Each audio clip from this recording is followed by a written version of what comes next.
In today's video, I'm going to teach you how to adjust and animate opacity in Adobe Premiere Pro.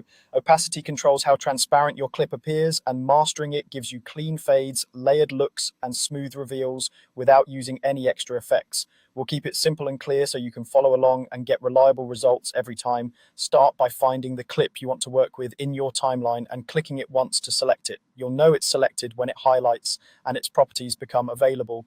This matters because every change you make will only apply to the active clip. If you switch to another clip at any point, just click that one to refocus your adjustments. Now go to the Effect Controls panel and locate the Opacity section. If the panel isn't visible, open it from the Window menu so it's part of your workspace. Inside Opacity, you'll see a slider with a percentage value. This is your main transparency control, and it's as straightforward as it looks. Drag the opacity slider to set a fixed non-animated level.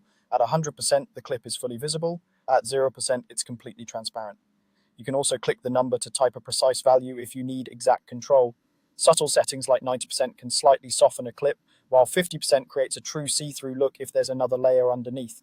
Press play to preview and confirm the look matches your intention.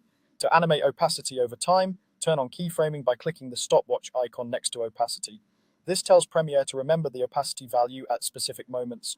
Move the playhead to the point where you want the change to start and set your first value. Then move to a new point in time and adjust the slider again. Each change creates a keyframe, shown as a small diamond, and Premiere automatically blends between them to produce a smooth transition.